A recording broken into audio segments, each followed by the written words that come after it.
Hello, everyone. Happy Monday. It is about 7:15 p.m. here where I'm at, or when you're listening to this.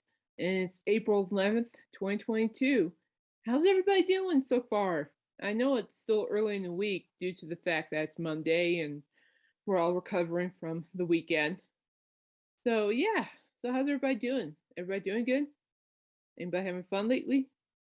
Uh, yeah, I've been having some fun. Honestly, even though it's still early in the week, I finished writing a music review that's due on Wednesday, so I just have to go over it and look it over and make sure I don't repeat myself because I'm the type of writer that repeats itself every time I write, so I need to catch all those. But that will get done and submitted on Wednesday morning. Geez, what else?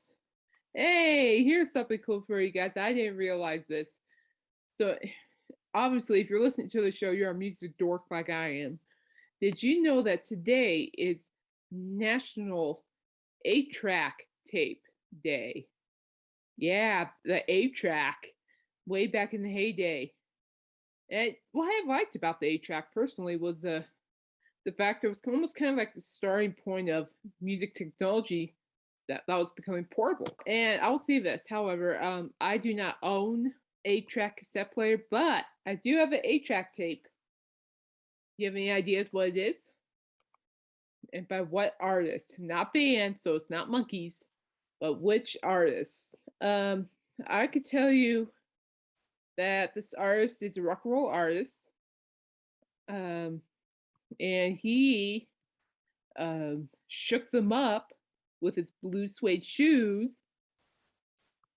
and and he created a new door for rock and roll music.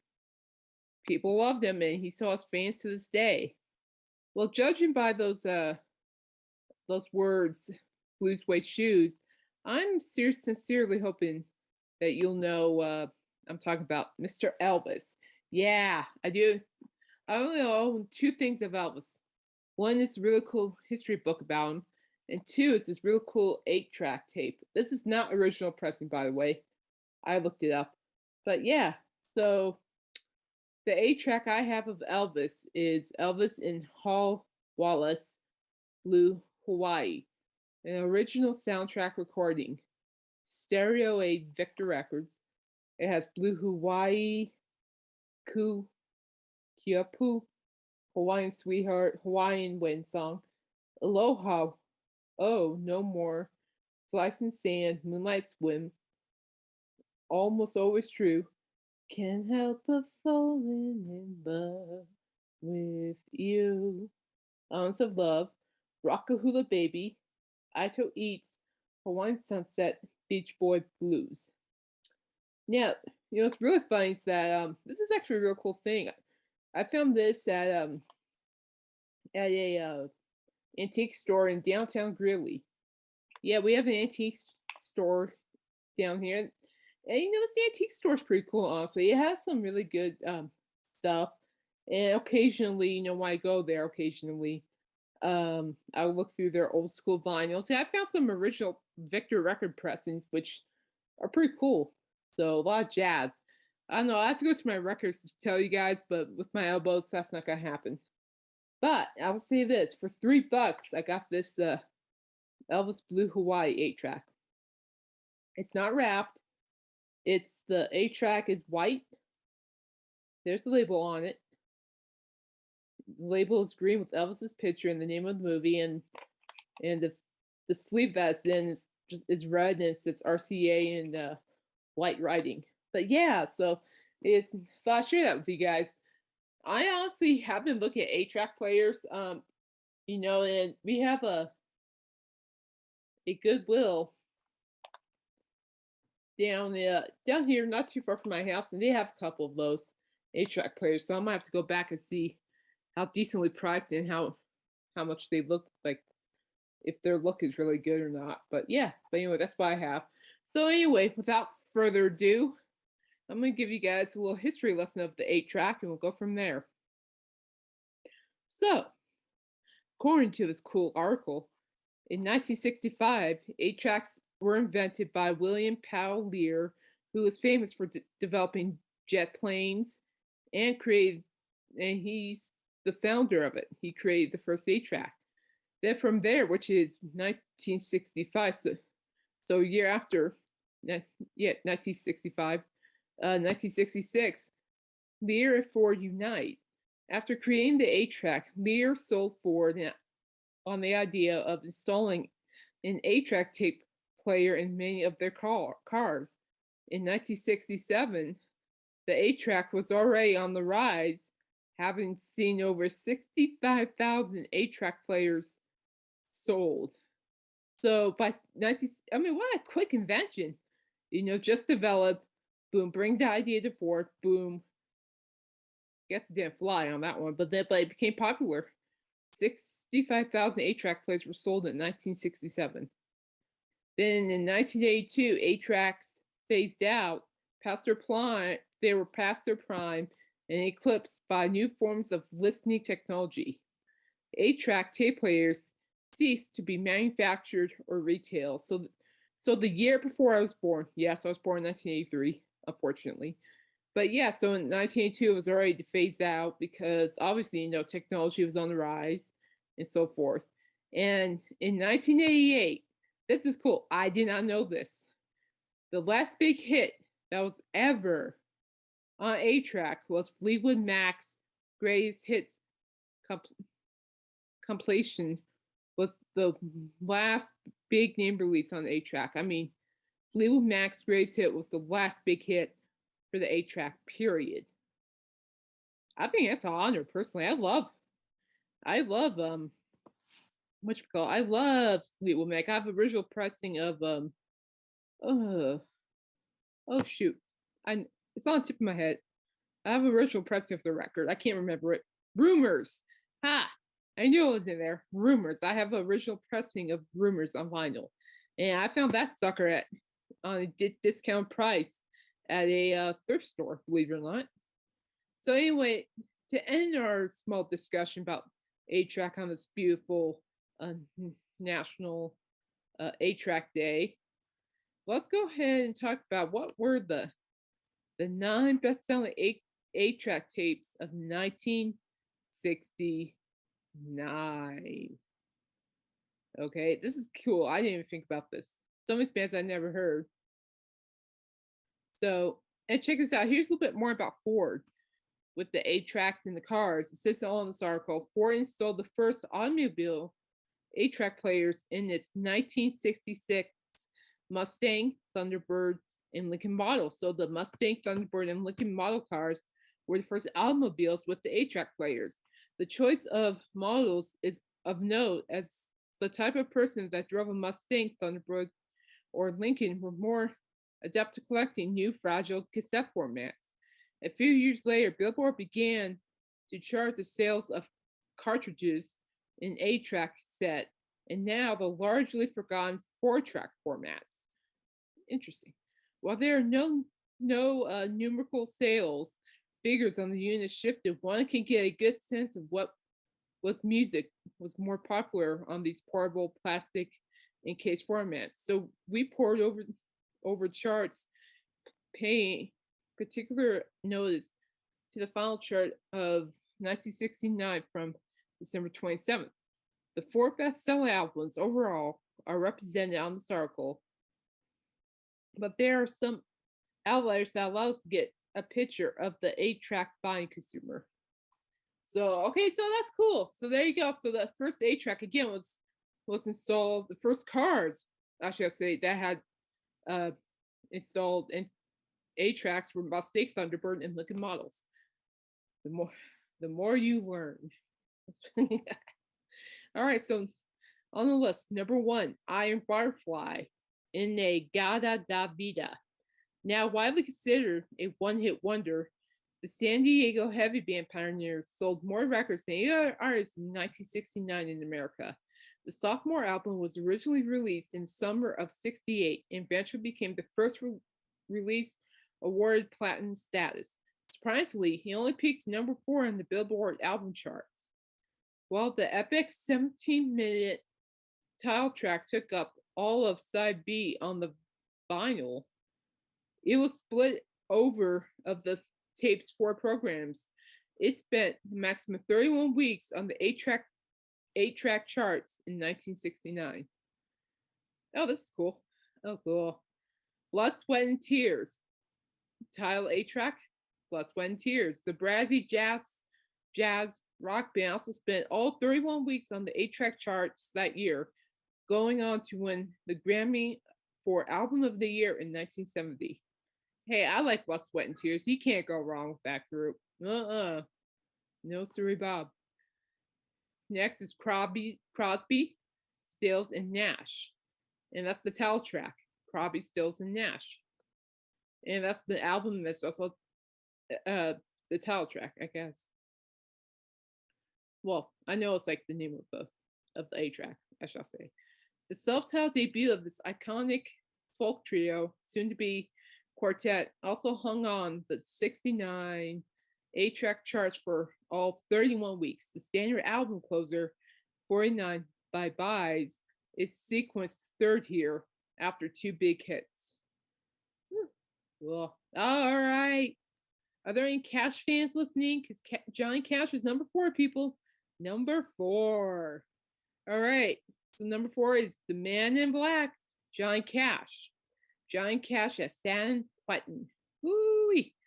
Fans of outlaw country seem to prefer 8 tracks. The Man in Black shifted a truckload of these tapes. The classic live album was released in June 1969 and parked on the 8-track charts for 21 weeks. All right, that's cool. Round, dun, dun, burning ring of fire. All right. Hair, the original, number 5 is Hair, the original Tribal Love rock musical, the original Broadway cast recording. The hippie hirsute musical was a massive hit, the second best-selling record in the USA in 1969. That's impressive considering the Broadway cast recording came out at the start of 1968. Yeah, you all should see the cover of the 8-track of Hair.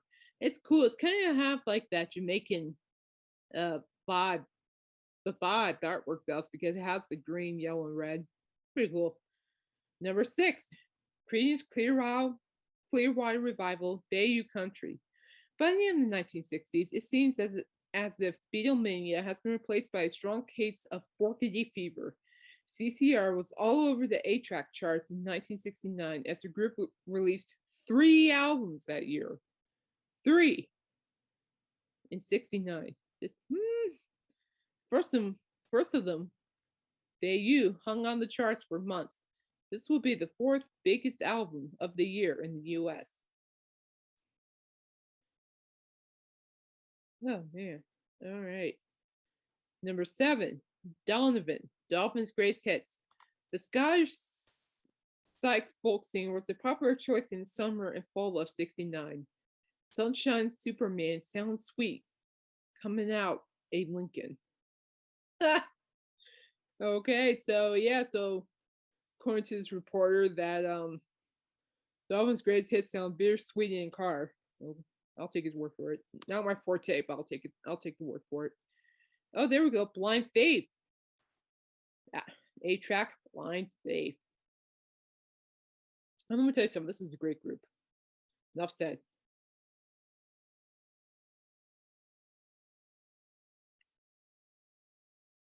The English supergroup of Eric Clapton, Ginger Baker, Steve Winwood, and Rick Gretsch shifted main units of its only album. The 8-track edition featured the family-friendly alternate album cover. Speaking of Clapton, the Best of Cream was a big seller on the smaller cassette format in 1969, but did not make these charts. I would have loved to hear Blind Faith back in the day. Oh man, that would have been something. All right, lastly, number 9, the Beatles, Abbey Road. Hitting American shelves at the start of October, Abbey Road soared to the top of the charts, all of them, and was seated at number 1 on the 8-track list at the close of 1969, locking 10 weeks on the chart. While the Fab Four's masterpiece was the top-selling album in the UK that year, It was not even in the top five in the States. Creedence Clearwater Revival and Zeppelin bested it. Yeah, I believe that. It's Led Zeppelin. Yeah, so other than that, it's pretty amazing how quickly the 8-track became popular, especially when it became especially when it was in one of those car models, I tell you. Like, that would have been a sweet time just to pop in, like, the Beatles' Abbey Road or Blood, Sweat, and Tears or Blind Faith and just crank it up to 10 while driving. But that was a good moment for those people. I'm sensing, and I'm guessing you'll probably have to be be pretty wealthy to have that kind of car anyway. But that's still cool. I didn't even know that, so I thought that was cool. All right, before I go any further, as you know, I've been talking about Making Dolls and the Monkey Celebration Tour, and I believe today's April 11th. Duh, wake up, Caitlin. Just kidding. April 11th. I believe tonight he's playing in Wheeling, West Virginia. Then tomorrow he's playing Akron, Ohio. Wednesday he's playing Toilet, Illinois. Then Friday he'll be at Riverside Golf Casino, Riverside, Iowa. And then on Saturday he'll be on at the Overture Center of the Arts, Madison, Wisconsin. Then from there he'll be touring with Felix Cavalier and the Rascals.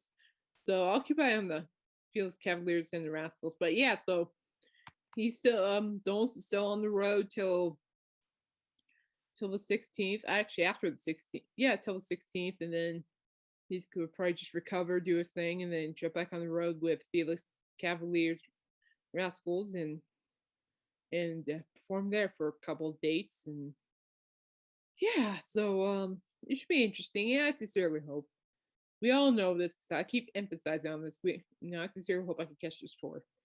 But judging by the reviews and the clips, he's doing awesome. I'm enjoying it. I'm happy for him. He's just having fun. He's just out there monkeying around, so making other monkeys fan go crazy. I love it. It's really cool that when people post something like that on YouTube, it's really amazing to see like different generations of monkeys fans, um, coming together and just ah man, I tell you, monkeys community and Kiss and the band Kiss, their community is just awesome. I'll give it that. All right, shout out time. We all know what this is. And speaking of shout outs, think about doing something different for shout outs. I don't know. I have to reach out to Royce about this. And Royce, be prepared. By the way, my first shout out victim. So, of course, the first shout out goes to my friend Royce Eddings. He has a YouTube show called Royce in the House. Um, every Sunday he goes live at 6:30 p.m. Pacific Standard Time, 7:30 p.m. my time, 8:30 p.m. Central Time, 9:30 p.m. Easter Time. And oh man, last night's show was fun. Talking about Kiss. I mean, how cool was that? I'm like, yeah, I love talking about Kiss. Oh geez, even Lou had me thinking about talking about like asking questions with the author of this new Kiss book, and Lou actually challenged. He doesn't know this, but he actually challenged me to think about my experiences from those Kiss concerts and positive experiences, and yeah, just be more appreciative that I got to attend those. Yeah, so that's cool. And of course, I'm always hoping Kiss will come back around one more time to say at least. I'd like to see him at least say goodbye to Cheyenne, Wyoming one more time. I mean, after all, that's where it all started for me to see him in concert was in Cheyenne, Wyoming. Well, we'll see. I don't know, but the light on that is very dim, but I'm not rolling out. No, no, no, no, I'm not. So, and yeah, but it was fun. And don't mind the bickering on there either. It's fun music bickering. I was getting picked on. I was getting picked on, so it was all fun games. If you see any bickering in the chat, it's friendly fire. It's like in other words, it's like what should we call it? We call it sibling rivalry. That's what it's like, a sibling rivalry. So we'll keep it at that. And it's fun. It's all cool. It's all cool. So yeah, excuse me. Oh, it's been a little crazy day in a good way. And then the second shout out goes to Dan Just the Facts. I know he was recording a police banquet. I, I think, correct me if I'm wrong, but I think that's what it was. And yeah, so he might have that up soon on his YouTube page. But check out his page, Just the Facts. He has a lot of great stuff on there. So check that out. And of course, Easter's like a week away, starting this Sunday. And well, I'm glad there isn't a whole lot of Easter candy because I know I'll be eating those, except marshmallows candy. I don't know how anybody, Royce, can't even eat that stuff. Just Peeps and whatever Royce eats, just blah, evil.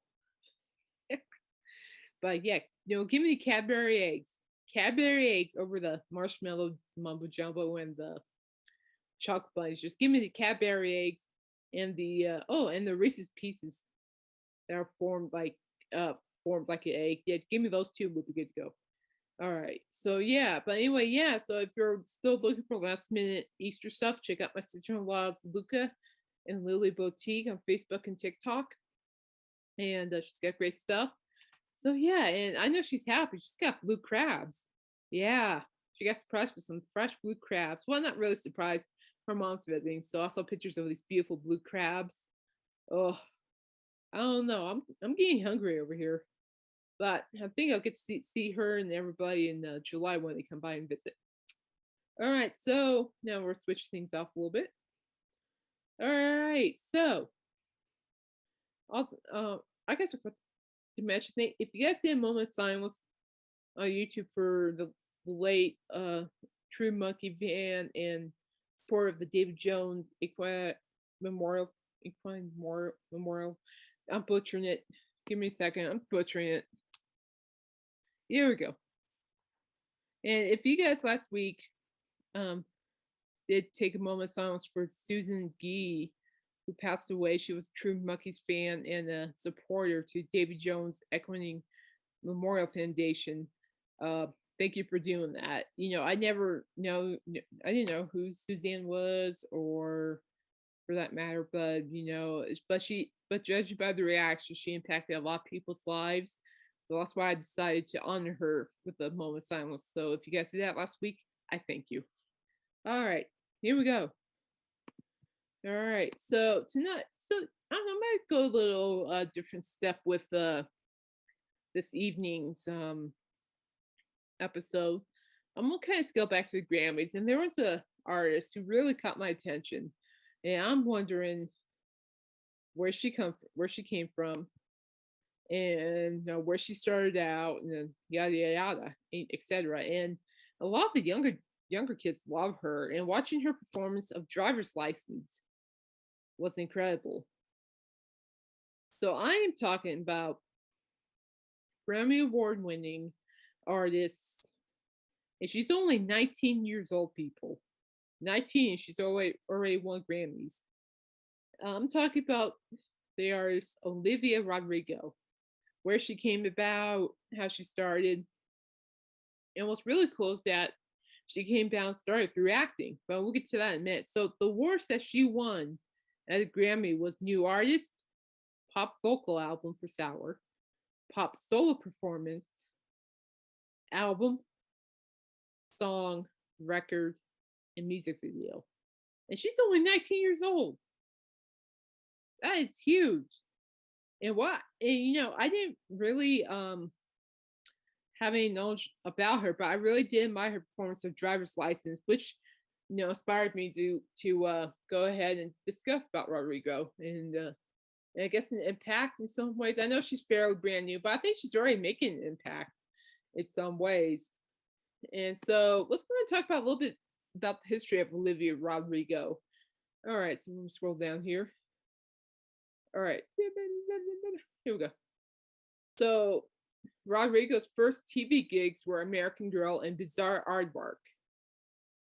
If this was back in American Girl, Grace Stirs Up Success, that was back in 2015. And the following year in 2016, the singer moved over to Disney, where she played Paige I said Olvera in Bizarre.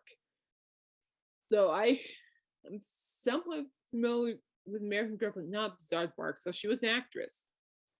So in Bizarre, she played the role for 3 seasons, where she first got to show off her vocal talents before it was canceled in 2019. And then from there, she also appeared in an episode of New Girl alongside Zoe Deschanel in 2017. Also, this is kind of cool. Olivia Rodrigo was in High School Musical, the series. So it was like her biggest role. She played one of the lead characters in the reboot of High School Musical, Nini Salazar Roberts. Getting to show off her singing talents even more, she found her High School Musical hits were hitting the U.S. charts after she performed them. So she was an actress, but she kind of just rose. She worked herself up and partook. I guess became well known for her vocals for High School Musical. Then the second season of High School Musical followed on air on Disney Plus just before she released her first album, Sour. So I guess in some ways too, it was kind of like she was like starting at the bottom of the ladder, and that she worked herself up.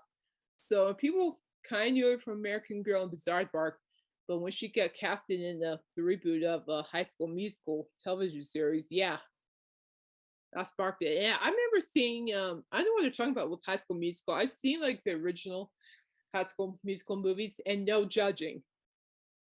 You're not from a family of 7. No judging. And and yeah, no, incredible talent of singing. So and that's how she was found out. And then so when High School Musical 2, started to premiere on Disney Plus, she just released her first album, Sour. And then with that, with Sour became one of her biggest hits.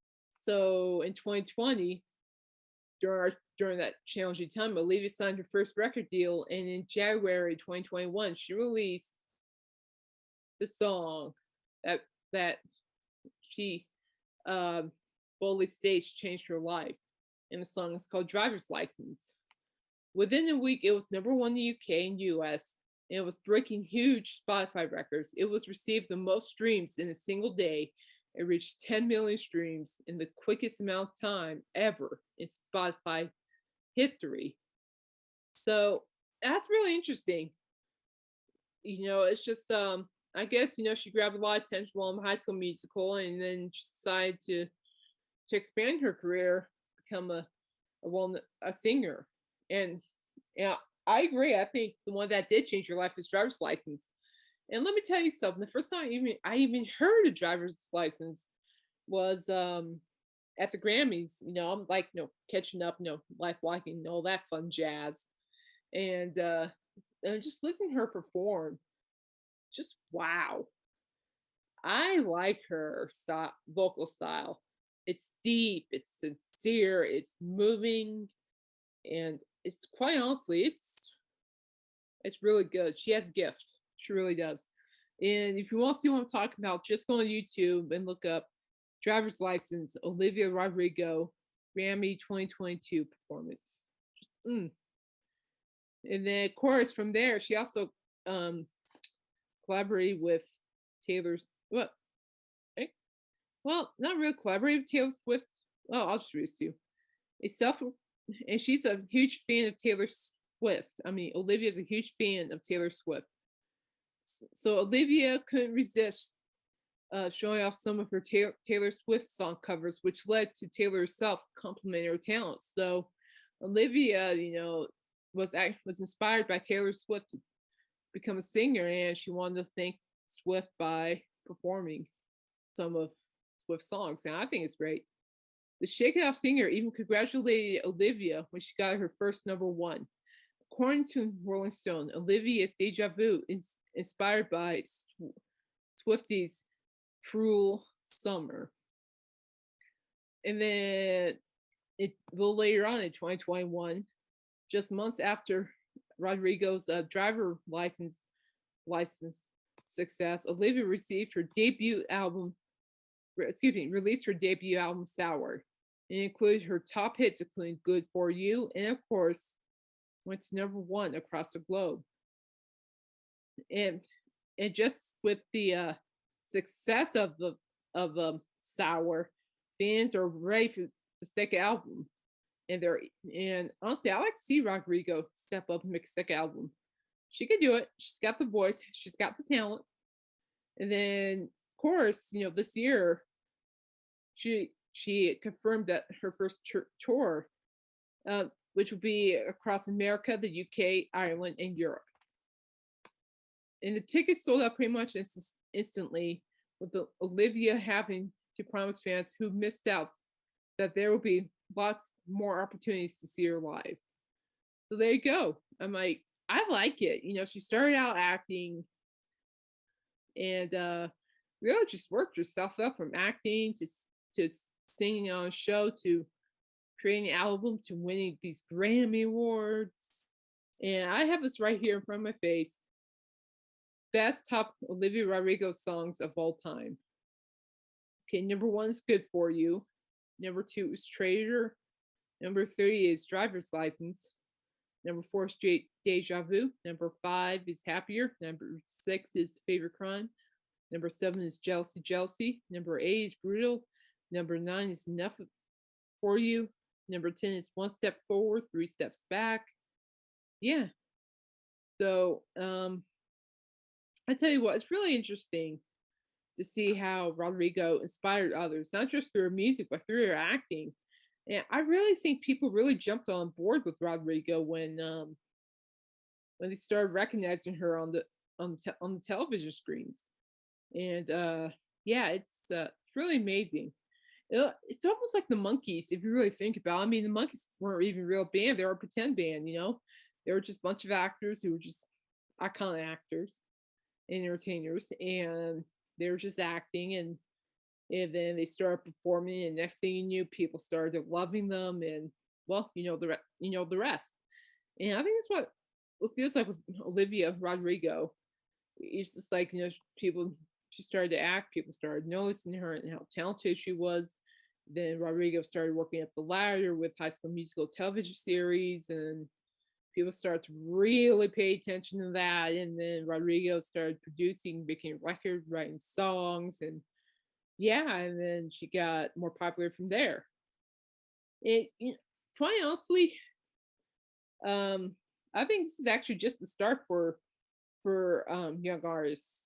I really do believe that there are a potential of young artists just like Olivia who are 19 years old or even 18 years old for that matter that are capable of changing people's lives with their music. And judging by how well received Rodrigo was at the Grammys, I would I do think she already has touched lives. And earlier today, while I was gearing up for this awesome show and so forth, I was listening to Olivia Rodrigo's Sour album on Spotify, and she delivers. She delivers so well. I cannot tell you how awesome it is to hear such a young, vibrant lady who just enjoys writing music from personal experiences or whatnot, and and the music just finds a way to reach your soul. And really, I like the song Deja Vu. That was really good. I like that one. Now I also like what? Driver's License, obviously. I like that one. And yeah, just Happier is a good one. Enough For You is a good one.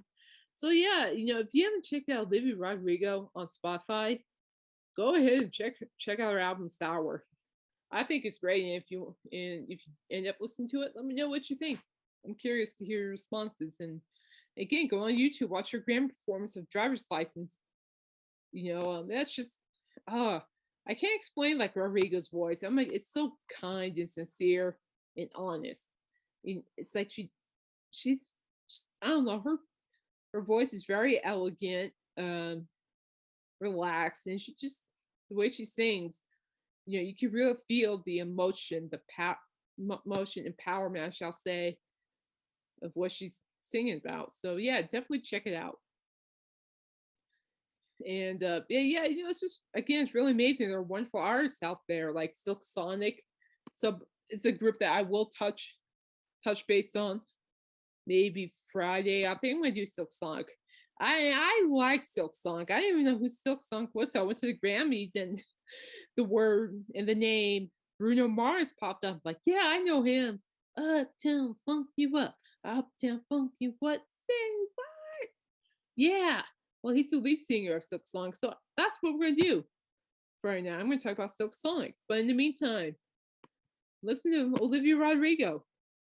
She's just an amazing person. She's actually becoming one of the new artists that I'm actually enjoying.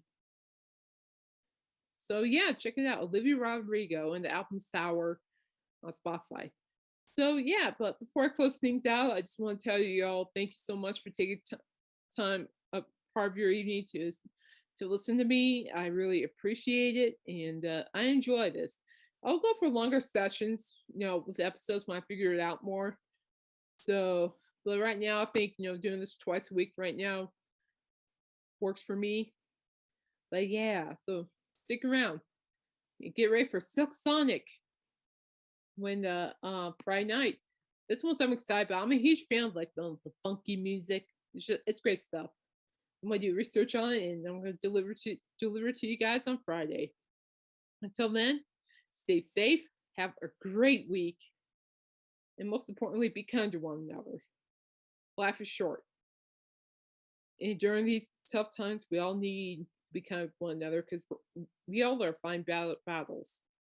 So even if you can't tolerate each other, just be civil.